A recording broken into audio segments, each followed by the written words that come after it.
I was 7 months pregnant, carrying groceries up 3 flights of stairs, while I'm Sarah, 32 years old, and 7 months pregnant with my second child.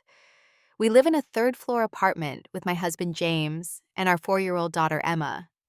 Life should be beautiful at this stage, but lately I've been feeling more like a servant than a partner or mother. That day when I struggled up 3 flights of stairs with heavy grocery bags, my growing belly making each step painful, while my family just watched from the balcony, something inside me finally snapped. Before I tell you what happened next, let me know where you're watching from in the comments below and hit that subscribe button. If you've ever felt invisible to the people who should care most. Before I married James, I was the definition of independent. I had a thriving career as a project manager at a marketing firm in Chicago. My colleagues respected me. I had my own apartment downtown, and weekends were filled with brunches with friends or quiet mornings with coffee and a good book. I wasn't looking for a relationship when I met James at an industry conference 6 years ago. He approached me after my presentation on digital marketing strategies, complimenting both my insights and, I'll admit, my blue dress. There was something charming about his confidence, without arrogance, and when he asked if I wanted to grab coffee to discuss some ideas further, I surprised myself by saying yes. Our connection was immediate and intense. James listened when I spoke, remembered small details about my preferences, and made me laugh like no one else could. Within 3 months, we were officially dating, and after a year, he proposed during a weekend trip to Lake Michigan. I still remember how the sunset reflected on the water as he got down on one knee, promising to cherish me forever. The wedding was beautiful but simple, just close friends and family in a garden ceremony. My parents, who still live in my hometown of Portland, flew in and immediately took to James. They were thrilled to see their only daughter so happy. Emma came along a year after we got married. The pregnancy was relatively easy, and James was attentive throughout, attending every doctor's appointment and reading parenting books alongside me. The birth was difficult, 22 hours of labor, ending in an emergency C-section, but holding our daughter for the first time made everything worth it. That's when things began to change slowly at first, so gradually that I barely noticed.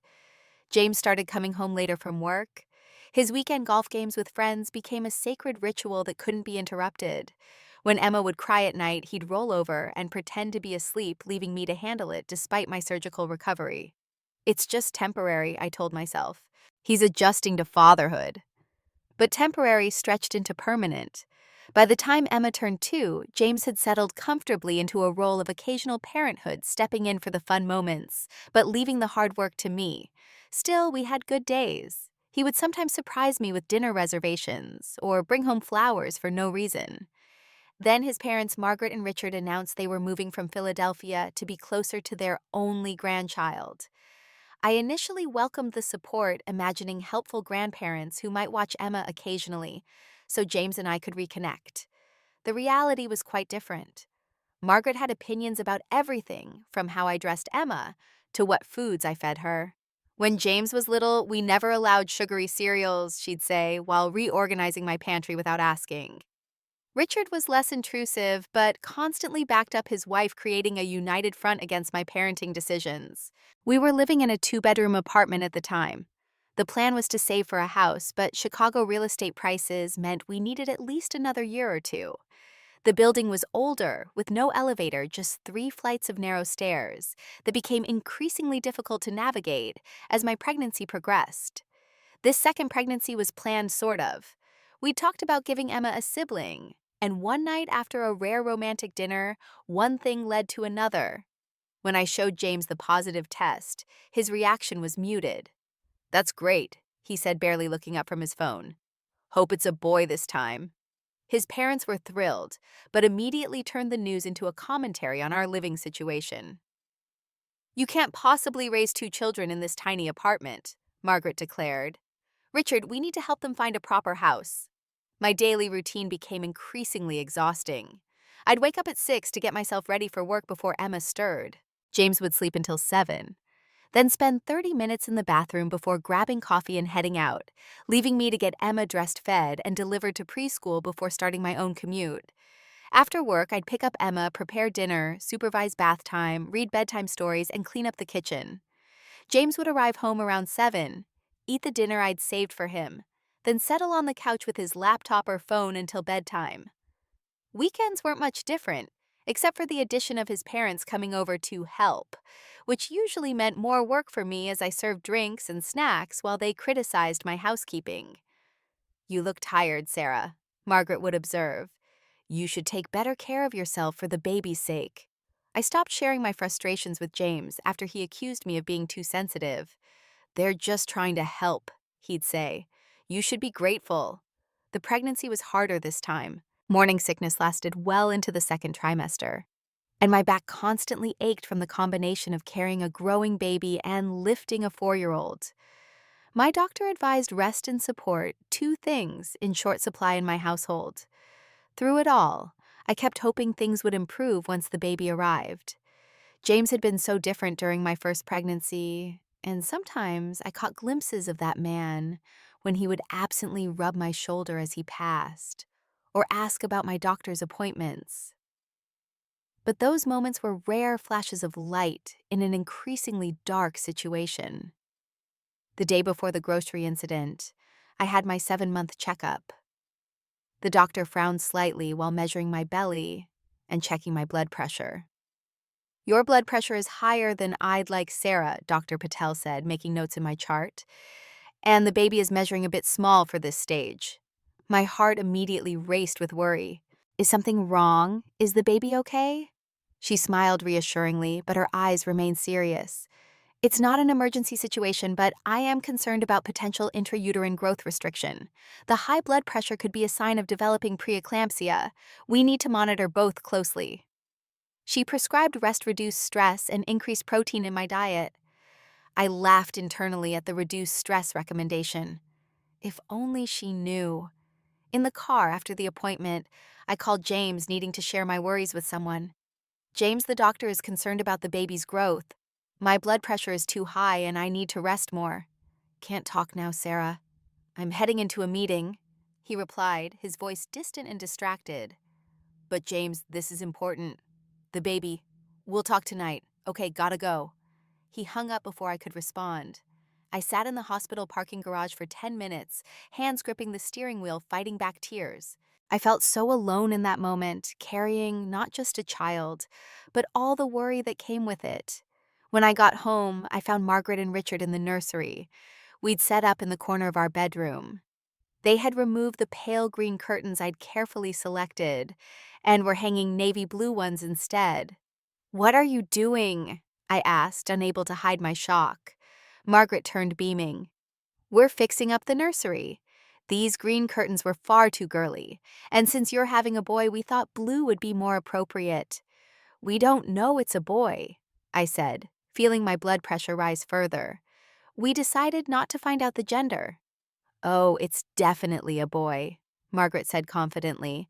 "I can tell by how you're carrying, low and wide, just like when I was pregnant with James."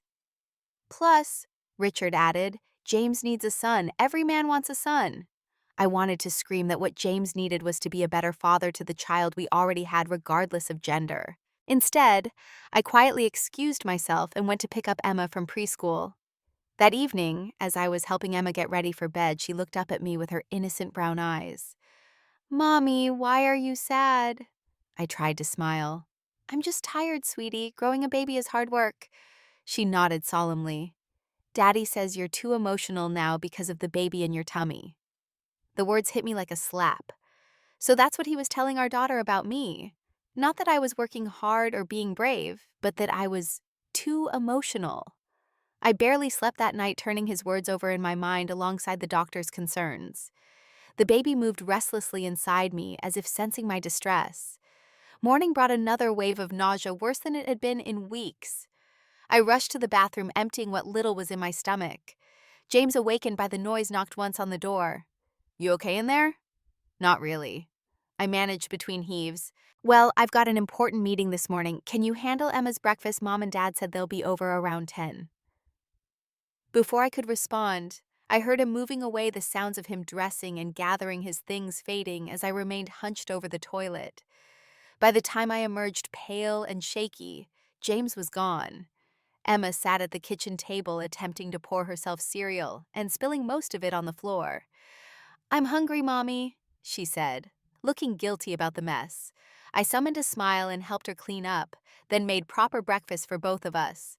We were just finishing when Margaret and Richard arrived using the key James had given them for emergencies.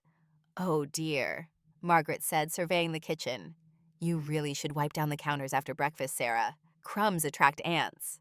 I bit back a retort and started cleaning while she launched into her plans for the day, which apparently included reorganizing the baby clothes I'd carefully washed and sorted the previous weekend. By noon, my head was pounding from their constant chatter and criticism. My phone buzzed with a text from James. Meeting running long. Don't wait for dinner. Might grab drinks with the team after. That's when I realized we were out of several essentials, including the protein-rich foods Dr. Patel had recommended. Neither Margaret nor Richard offered to go shopping for me, despite my obvious fatigue and the doctor's orders to rest. I need to get some groceries, I announced. Emma, would you like to come with me or stay with Grandma and Grandpa? Stay, Emma said immediately, excited by Richard's promise to show her magic tricks. So I went alone, driving to the supermarket with a pounding headache and an aching back, wondering how my life had become this way. The supermarket was crowded and overheated, or maybe that was just my pregnant body's reaction. I pushed the cart slowly through the aisles, checking items off my list and trying to ignore the pain radiating from my lower back. In the cereal aisle, I reached for a box of Emma's favorite granola, but it was on the top shelf just beyond my grasp. After a few futile attempts, I felt someone reach past me. "Let me help you with that," said a kind voice. An elderly man with white hair and gentle eyes handed me the box. "Thank you," I said, embarrassed at the tears that suddenly sprang to my eyes at this small kindness. "No problem at all, young lady. My wife had 5 children, so I know how hard these last months can be. You take care of yourself now." The brief interaction left me both warmed by the stranger's kindness and acutely aware of its absence in my own home. Would it really be so difficult for James to offer the same consideration as this man who didn't even know me? By the time I reached the checkout, my cart was full of healthy foods, snacks for Emma, and the ingredients for several meals I planned to prepare. The total made me wince, but proper nutrition was non-negotiable given the doctor's concerns. The real challenge began in the parking lot, loading grocery bags into the car.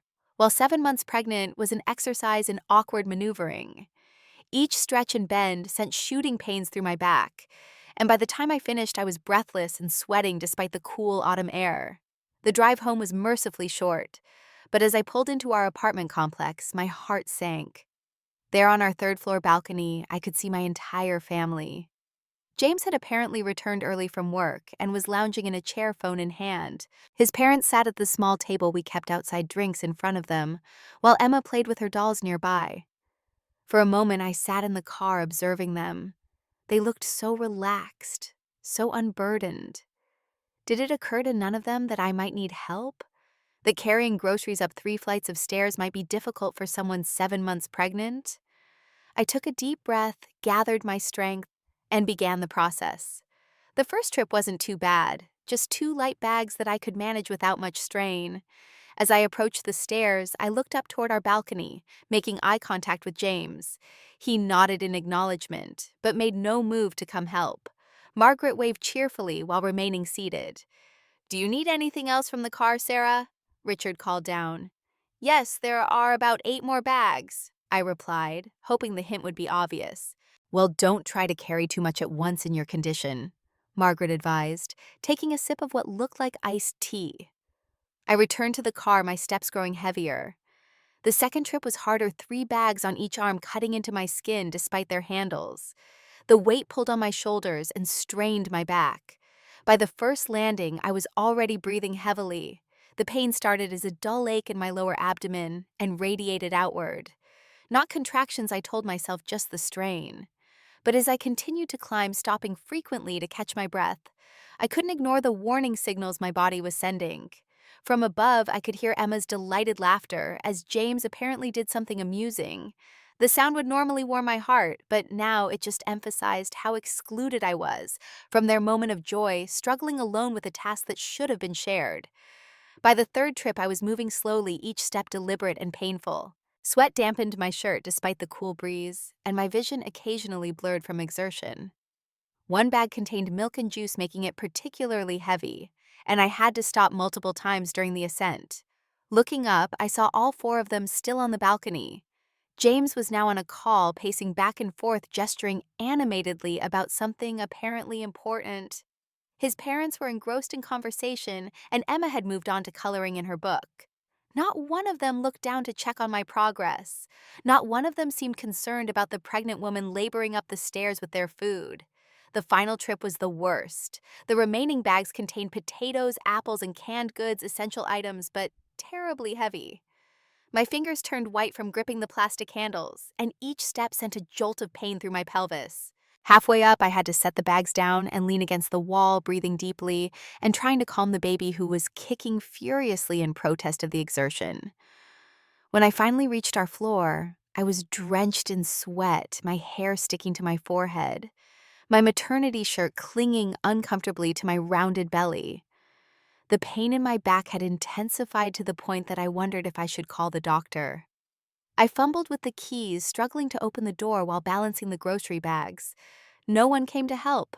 When I finally pushed through, setting the last bags on the kitchen counter, James glanced up from the couch where he had moved to continue his call. He covered the mouthpiece briefly and said, "What's for dinner? I'm starving." In that moment, as I stood there exhausted in pain, having just completed a task that no 7-month pregnant woman should have had to do alone, something inside me shifted. It wasn't anger, though, that would come later. It was a cold, clear realization that something was fundamentally wrong with this picture, and that I had allowed it to become my reality. I didn't answer James. I didn't scream or throw things or burst into tears, though all those responses would have been justified. Instead, I silently set down the grocery bags, my movements deliberate and controlled. James raised an eyebrow at my silence, but returned to his phone call, turning away, as if my presence had been acknowledged and dismissed. Margaret entered from the balcony, immediately peering into the grocery bags.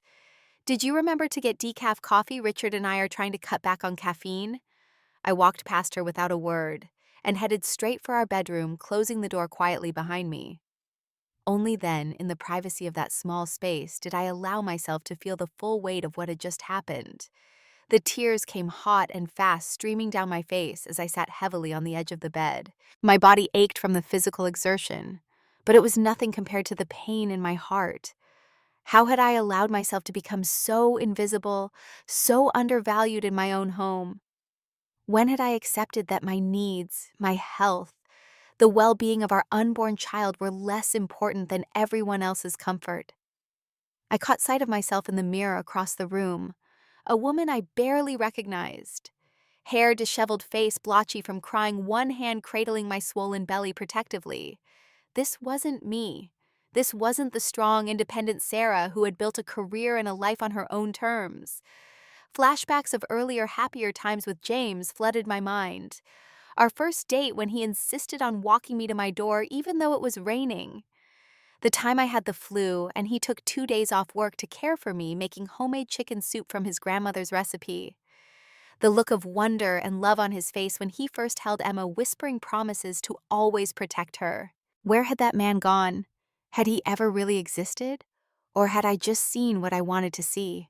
The baby kicked suddenly, a strong movement that made me gasp. It felt like a message, a reminder that I wasn't just fighting for myself anymore. There was another life depending on me to be strong to create a healthy environment for them to grow in. I reached for the journal I kept in my bedside drawer, a habit I'd maintained since college. Flipping to a blank page, I began to write, pouring out all the feelings I'd been suppressing for months, maybe years. The disappointment, the loneliness, the fear that I would never again be valued as a partner rather than a servant. As the words filled page after page, a sense of clarity emerged. This couldn't continue. For my sake, for Emma's sake, and for our unborn child's sake, something had to change. And since no one else seemed willing to initiate that change, it would have to be me. I wrote down specific boundaries I needed to establish, expectations that any reasonable partner should meet, and consequences if those expectations went unmet. By the time I finished, I felt lighter, more focused, and absolutely certain about what needed to happen next. When I finally emerged from the bedroom an hour later, I found the living room empty.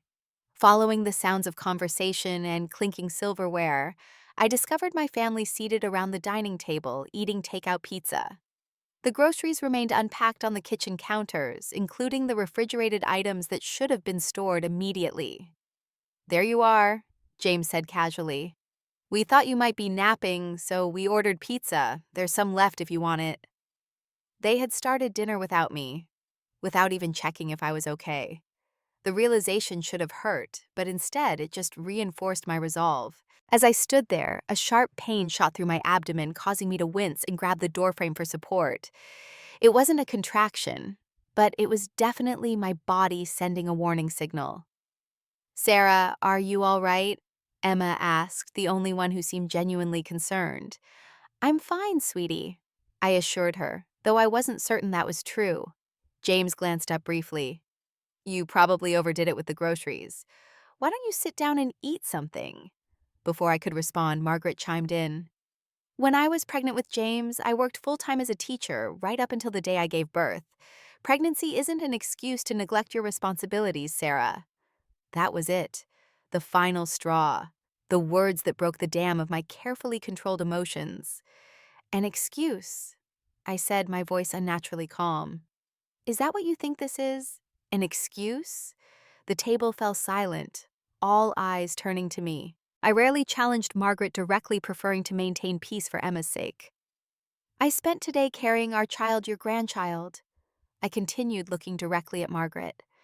"I had a doctor's appointment yesterday where I was told my blood pressure is dangerously high and the baby isn't growing properly, likely because of stress. I was specifically told to rest." I turned to James, whose expression had shifted from surprise to discomfort. "Instead of resting, I shopped for Carried and hauled up 3 flights of stairs, the food that will feed this family for the next week. While all of you sat here, watched me struggle, and did nothing. Nothing." My voice remained steady, which seemed to unsettle them more than if I had shouted. "And then I come out to find you've started eating without me, left the groceries to spoil, and have the audacity to suggest that I'm using my pregnancy as an excuse." I placed both hands on the table, leaning forward slightly, making sure I had everyone's attention. "This ends today. I am not invisible. I am not your servant. I am a human being carrying another human being, and I deserve basic respect and consideration." The silence that followed was absolute. Emma's eyes were wide. James looked like he'd been slapped, and his parents sat in stunned disbelief that I had finally stood up to them. What happened next would change our family forever. The silence in the room was deafening, broken only by the sound of Emma's fork clattering against her plate as she set it down, sensing the tension. James was the first to recover, his face flushing with defensive anger. "You're overreacting, Sarah. No one said you're invisible. We just thought you were resting." "Overreacting." I repeated the word, landing like a stone. "Would you call it overreacting if your doctor told you your health was at risk and your child wasn't growing properly? Would you call it overreacting if you had to carry over 50 pounds of groceries up 3 flights of stairs, while people who claimed to love you watched and did nothing? We didn't realize he started, but I cut him off." "That's exactly the problem, James. You didn't realize because you don't see me anymore. You don't see what I do every day to keep this family functioning." Margaret pushed back her chair, standing to face me with her arms crossed. "I think you're being very unfair to James. He works hard to provide for this family." "And what do you think I do? Margaret, I work full-time, care for our daughter, maintain our home, and am growing a human being simultaneously, all while receiving criticism instead of support from the people who should be my biggest allies." Richard placed a restraining hand on his wife's arm. "Now, Sarah, I'm sure you're just hormonal right now. Why don't you sit down and have some pizza and we can all calm down?" "I'm not hormonal, Richard. I'm done. Done with being taken for granted, done with doing everything while everyone else does what's convenient for them." James stood up now, his expression hardening. "What exactly are you saying, Sarah? That we're all terrible people because we didn't help with the groceries one time?" "One time?" I laughed, but there was no humor in it. "This isn't about one incident with groceries. This is about a pattern that's been building for years. When was the last time you took care of Emma for a full day so I could rest? When was the last time you cooked dinner or cleaned the bathroom or attended a parent-teacher conference? When was the last time you asked how I was feeling instead of asking what I was making for dinner? His face told me he couldn't remember because these things rarely, if ever, happened. And you two, I continued, turning to his parents. You moved here claiming you wanted to help, but all you've done is criticize my parenting, rearrange my home without permission, and add to my workload. That's not help. That's not support. Margaret's face reddened with indignation. Well, I never, after all we've done for you, this is the thanks we get. What exactly have you done for me, Margaret? Please enlighten me. Because from where I stand, all you've done is make me feel inadequate in my own home. The hurt and anger in the room was palpable. James grabbed his jacket from the back of his chair. I can't listen to this right now. You're being completely unreasonable. Come on, Mom. Dad, let's go. Running away instead of facing the truth, I asked quietly. That seems to be your specialty lately. He didn't respond, just gestured for his parents to follow him. They gathered their things in tense silence, Margaret muttering under her breath about ingratitude and hormones. What about Emma? I asked as they headed for the door. James paused, looking at our daughter, who sat at the table, tears welling in her confused eyes. For a moment, I thought he might stay, might choose his family over his ego. But then he shook his head. She's better off with you right now. I'll call later. And just like that, they were gone, the door closing behind them with a decisive click. Emma burst into tears the moment they left. Mommy, why is everyone mad? Did I do something wrong? My heart broke as I rushed to comfort her, pulling her into a gentle embrace. No, sweetheart, you didn't do anything wrong. Sometimes grown-ups have disagreements and they need time to figure things out. Is Daddy coming back? Her small voice trembled. Yes, he's coming back. He just needs some time to think. I spent the next hour reading Emma's stories and reassuring her that she was loved, that our family was going through a rough patch, but would be okay. When she finally fell asleep exhausted from the emotional evening, I tucked her into bed and returned to the kitchen. The groceries still sat on the counters, a physical reminder of what had triggered this confrontation. As I methodically put them away, I felt a strange mix of emotions. Sadness at the state of my marriage, fear about the future, but also a surprising sense of relief. The truth that had been building inside me for so long had finally been spoken. My phone rang around 9. I expected it to be James, but instead saw my sister Ashley's name on the screen. Hey, Ash, I answered, my voice revealing my fatigue. Sarah, what's wrong? You sound terrible. The concern in her voice was so genuine, so different from what I'd grown accustomed to, that I found myself telling her everything. The doctor's appointment, the grocery incident, the confrontation. Oh, Sarah, she said when I finished. I had no idea things had gotten so bad. Why didn't you call me sooner? I would have come to help. I guess I was embarrassed, I admitted. I didn't want anyone to know how broken my marriage had become. Listen to me, Ashley said firmly. You have nothing to be embarrassed about. James is the one who should be ashamed. And his parents, they sound like nightmares. Just hearing someone validate my feelings brought fresh tears to my eyes. What do I do now, Ash? I'm 7 months pregnant, I have Emma to think about, and I just blew up my marriage. First of all, you didn't blow up your marriage. If it's broken, that's on both of you, but mostly on James for taking you for granted. Second, you focus on your health and those babies, both the one inside you and the one sleeping in her bed. And third, you let me come stay with you for a few days to help. I started to protest, but she cut me off. This isn't negotiable, sis. I'm coming tomorrow. I have vacation days to use, and this is more important than anything else. After hanging up with Ashley, I called my best friend Taylor, who provided a different but equally supportive perspective. Maybe this is the wake-up call James needed, she suggested. Sometimes people don't realize what they have until they're confronted with the possibility of losing it. I don't want to lose my marriage, I confessed. I just want to be valued within it. Then that's what you tell him when he comes back, which he will. But Sarah, you can't go back to how things were. For your sake and your children's sake, things have to change. It was nearly midnight when I heard the key in the lock. James entered quietly, obviously expecting me to be asleep. He looked surprised to find me sitting at the kitchen table. hands wrapped around a mug of herbal tea. "You're still up," he said unnecessarily. I nodded, waiting to see what he would say next. He dropped his keys on the counter and ran a hand through his hair, a gesture I recognized from our early days together when he was nervous about something. "Look about earlier," he began, then faltered. "I think you were being a bit harsh, but maybe we haven't been as helpful as we could be." It wasn't the heartfelt apology or recognition I had hoped for, but it was something. A crack in the wall of denial. "I'm sleeping on the couch tonight," he continued when I didn't immediately respond. "We can talk more tomorrow when we're both calmer." I nodded again, too emotionally drained to argue or push for more. As he gathered a blanket and pillow from the hall closet, I finished my tea and headed to bed, wondering what tomorrow would bring. The morning brought a tense atmosphere in our small apartment. Emma sensed it immediately, her usual cheerful breakfast chatter subdued as she looked between her father and me. James attempted what I supposed he thought was an apology over coffee. "I'm sorry if you felt unsupported yesterday. That wasn't our intention."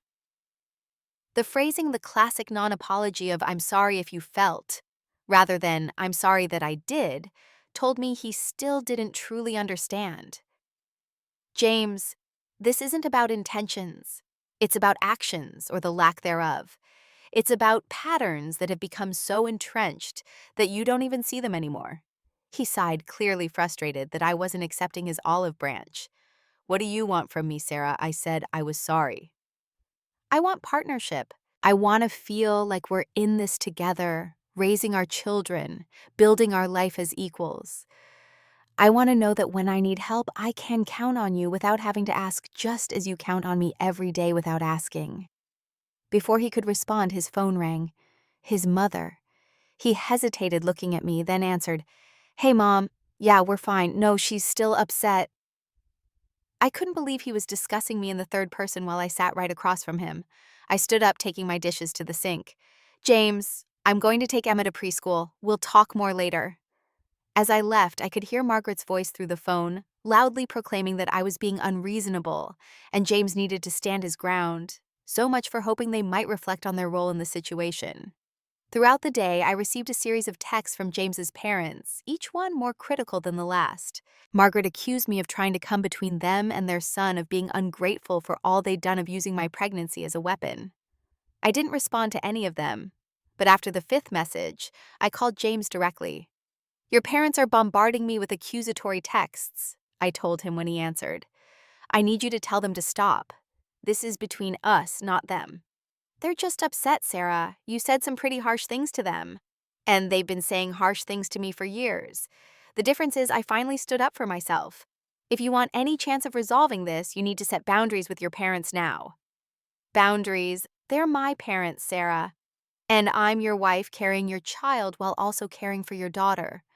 Where do your loyalties lie, James?" The silence that followed was telling. "I'll talk to them," he finally said, but his tone lacked conviction. I hung up, realizing that the path forward might be even more difficult than I had imagined. A week passed in which our home felt like a war zone with an uneasy truce. James and I moved around each other carefully, civil but distant. He made small efforts, loading the dishwasher without being asked, and taking Emma to the park one afternoon. But they felt like token gestures, rather than genuine change. His parents had stopped texting me after James apparently spoke to them, but they called him daily, their influence hanging over our attempts to communicate. Emma, sensitive child that she was, became clingy and anxious, often asking if Daddy was going to leave again. Through it all, I forced myself to focus on self-care, despite the circumstances. I took long baths when Emma was in bed, practiced the breathing exercises my doctor recommended, and ate the nutrient-rich foods my baby needed. Ashley had come as promised, staying 3 days and helping with everything from laundry to grocery shopping, demonstrating what actual support looked like. My follow-up appointment with Dr. Patel didn't bring good news. "Your blood pressure is still elevated, Sarah," she said, concern evident in her voice. "And the baby's growth hasn't improved as much as I'd hoped. I'm going to be honest with you. If things don't change, we might be looking at bed rest for the remainder of your pregnancy, possibly even early delivery if the situation worsens." The words hit me like a physical blow. I had been so focused on my emotional struggle that I hadn't fully processed the very real physical risks to my baby. "What can I do?" I asked, my voice small. "Reduce stress," she said firmly. "I know that's easier said than done, but at this point, it's essential, not optional. Is there anyone who can help you more with daily tasks with your daughter?" I thought of James, who still seemed to view childcare and housework as my domain. Of his parents who added stress rather than alleviating it. Of Ashley, who had her own life in another city. "I'll figure something out," I promised. That evening, I sat at my computer while James watched TV and researched resources for expectant mothers under stress. I found online support groups for women experiencing pregnancy complications, read articles about advocating for oneself in difficult family situations, and made a list of friends I had lost touch with who might be willing to help occasionally with Emma. One article particularly resonated with me: Maternal Stress and Fetal Development When Your Health Becomes Non-Negotiable. It emphasized that reducing stress wasn't selfish, but essential for the baby's health, and suggested practical ways to communicate this to family members who might not understand. I also reached out to some old friends I had gradually lost touch with, as James's parents became more involved in our lives. To my surprise and relief, several responded immediately with offers of help: meals, childcare, even just coffee and conversation. That weekend, I had a long phone call with my sister about possibly staying with her if things didn't improve. "My guest room is yours for as long as you need it," Ashley assured me. "Emma would love spending time with her cousins, and I could actually help you rest." "I don't want to give up on my marriage," I admitted, "but I can't keep sacrificing my health and my baby's health while waiting for James to change." "Maybe the reality of you leaving would be the wake-up call he needs," she suggested. "Sometimes people don't realize what they have until it's gone." Emma, overhearing parts of the conversation, grew increasingly anxious. Her teacher called to report she had been withdrawn at preschool, refusing to participate in group activities and crying more easily than usual. When I gently asked her what was wrong, her answer broke my heart. "Are we breaking up like Zoe's family? She has to go to 2 different houses now." I pulled her into my lap, careful of my growing belly. "I don't know what's going to happen with our family, sweetie, but I promise you that both Daddy and I love you very much, and that will never change." "But you and Daddy are mad at each other all the time," she said, her lower lip trembling. "We're having some grown-up problems that we're trying to work out," I explained, struggling to find words a 4-year-old could understand. Sometimes people who love each other still have disagreements about important things. She seemed somewhat reassured, but that night I found her in bed with her favorite stuffed animals arranged between 2 pillows, as if creating a buffer between fighting parents. The sight filled me with resolve.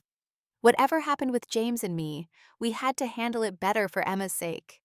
A few days later, I developed mild spotting and called Dr. Patel immediately.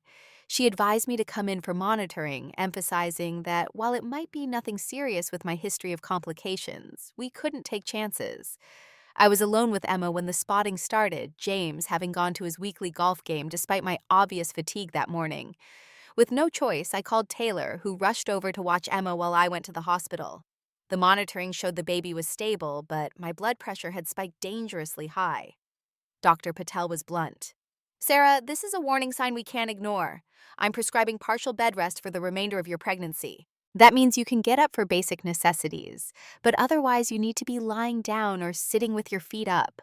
No work, no childcare, no housework." "That's not possible," I protested weakly. "I have a 4-year-old. My husband works full-time."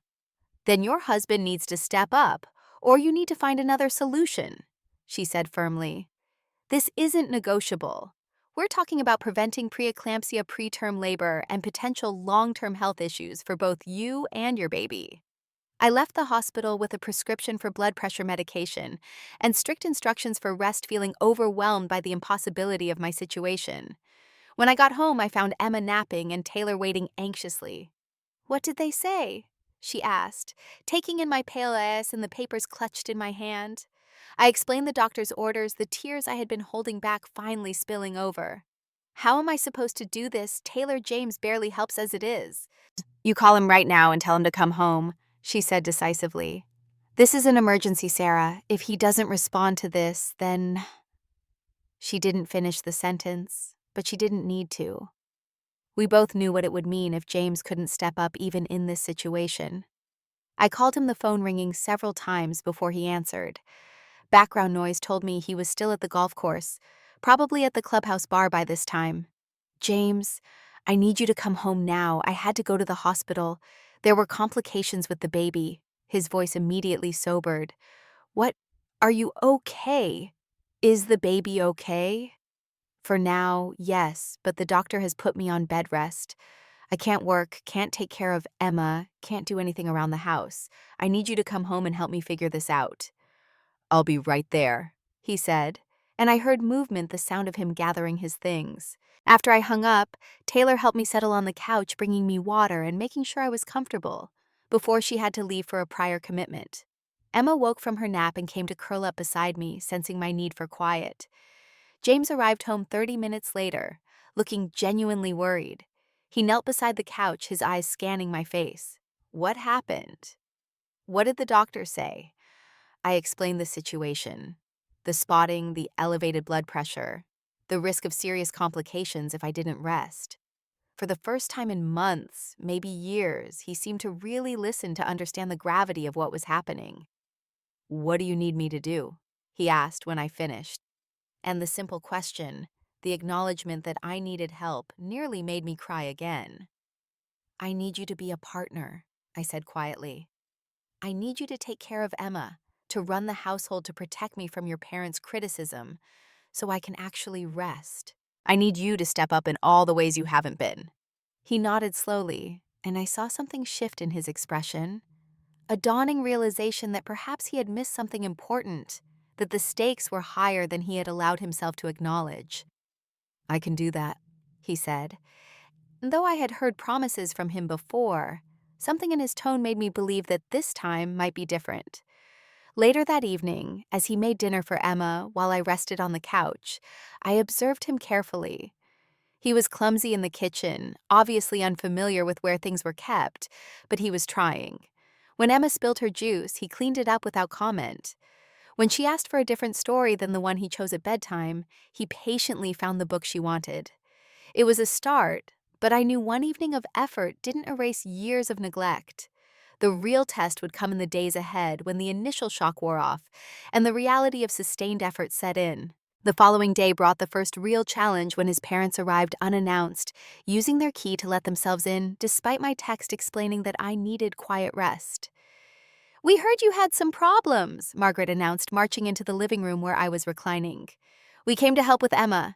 Before I could respond, James appeared from the kitchen where he had been preparing lunch.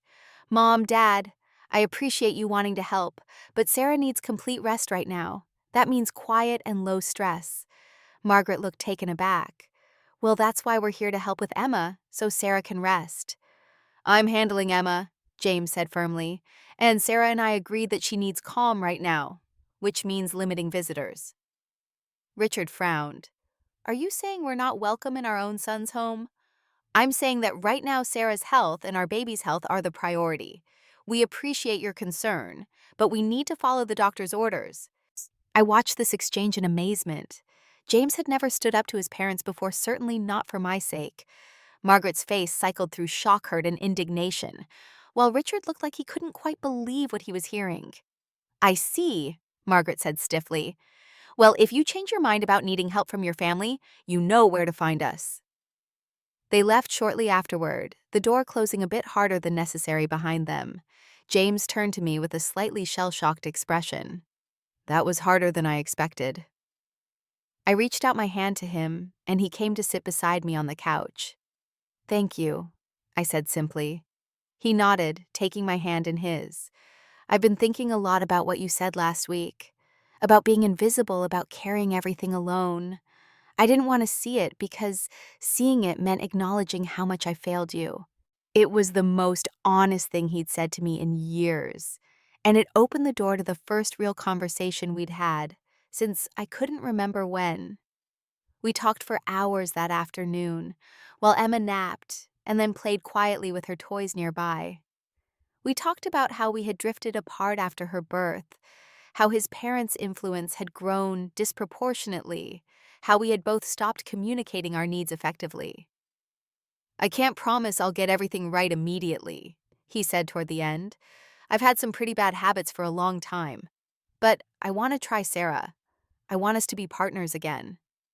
"That's all I've ever wanted," I told him. "For us to face life as a team, not as boss and employee."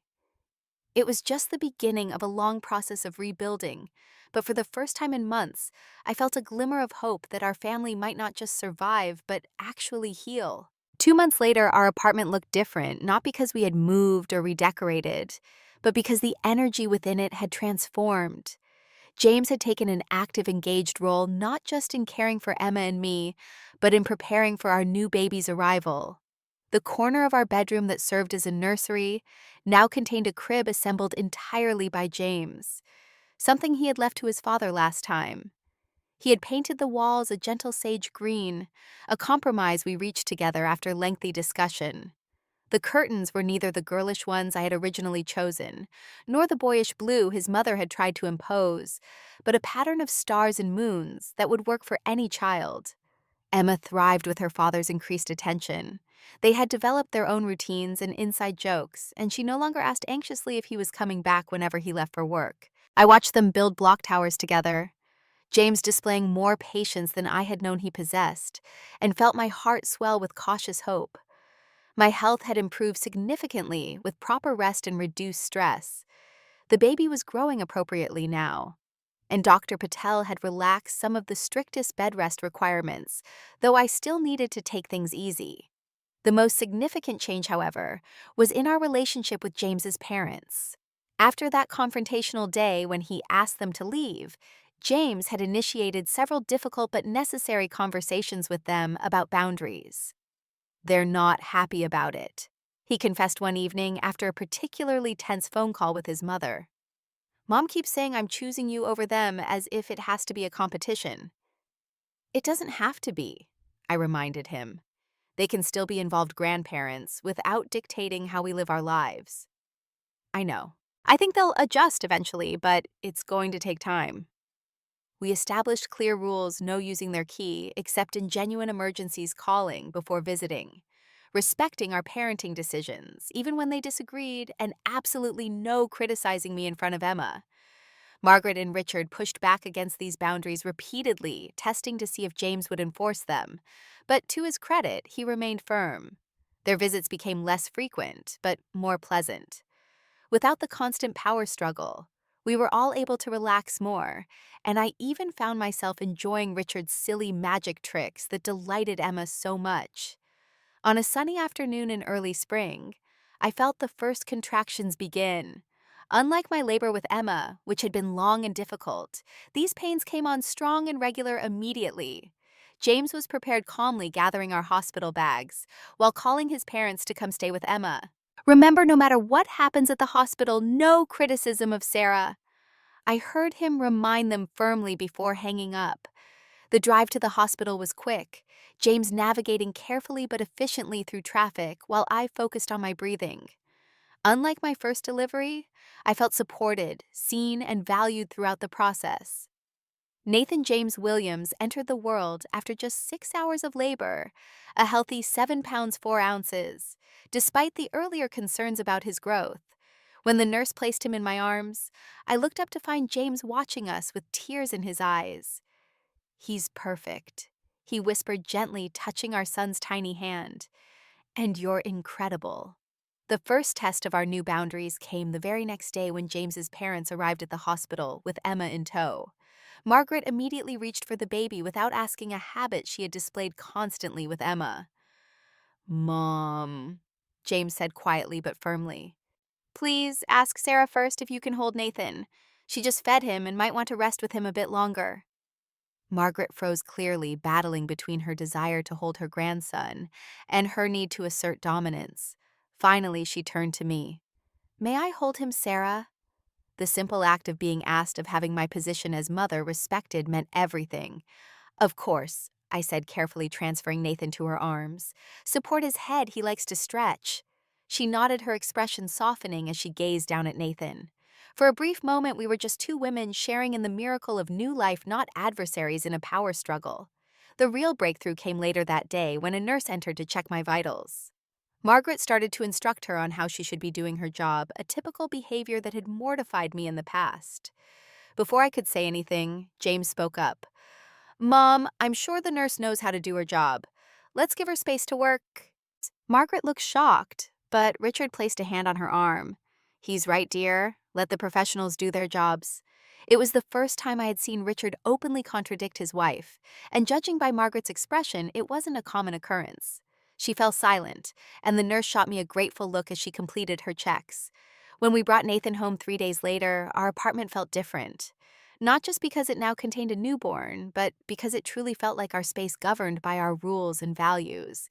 James had rearranged furniture to make room for the bassinet beside our bed, not in the living room where his mother had insisted it should go, so you can get some sleep.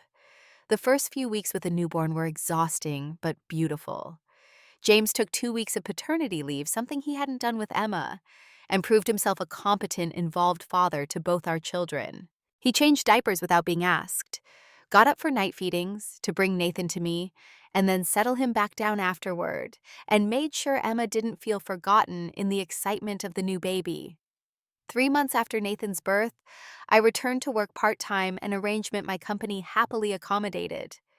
James adjusted his schedule to cover the days I was in the office, and we found a wonderful babysitter for the hours when neither of us could be home. It wasn't perfect. We both had moments of exhaustion and frustration, but the difference was that we faced those moments together as partners. One evening, as we sat at our dining table with both children, I looked around and felt a wave of contentment. Emma was chattering about her day at preschool, James was listening attentively while feeding Nathan his bottle, and I was enjoying a meal that we had prepared together. What? James asked, catching my thoughtful gaze. I was just thinking about how far we've come, I said honestly. Remember that day with the groceries? He winced slightly at the memory. Not my finest moment. It was a turning point, though, I acknowledged. As painful as it was, I'm not sure we would have found our way back to each other without it. I don't think we would have, he agreed soberly. I didn't realize how much I was taking for granted until I almost lost it all. You, the kids, are family. You're everything to me, Sarah. And you're everything to us, I replied, reaching across the table to squeeze his hand. The journey hadn't been easy, and I knew we would face more challenges ahead. Maintaining boundaries with his parents required ongoing effort. Balancing work and family life was a constant negotiation. And raising two children, while nurturing our marriage, demanded intentional attention to each relationship. But the difference now was that we were truly partners equally invested in our family's well-being. I was no longer invisible, carrying the weight of our family alone. James was no longer a distant observer of his own life, and our children would grow up seeing a model of mutual respect and shared responsibility. That night, after both children were asleep, James and I sat on our small balcony, the same spot where he had once watched me struggle up the stairs alone. This time he had his arm around me, and we were sharing a quiet moment together under the stars. "What's the most important thing you've learned from all this?" I asked him. He thought for a moment before answering. That love isn't just a feeling, it's actions. It's seeing the person you love and actively showing them they matter every single day. That's exactly it, I agreed. And what I've learned is that sometimes you have to be brave enough to speak your truth even when it feels easier to stay silent. So we sat in comfortable silence for a while longer before heading inside to get some rest before the inevitable middle of the night feeding. As I drifted off to sleep, I reflected on how sometimes the most painful moments can become catalysts for the most beautiful transformations if we're brave enough to face them head on and honest enough to do the work that follows. Have you ever had to stand up for yourself in a relationship even when it was terrifying? I'd love to hear your stories in the comments below. And if this story resonated with you, please hit that like button and subscribe to hear more real-life experiences. Remember, sometimes the hardest conversations lead to the most important changes. Thank you for listening, and I wish you courage in your own journey.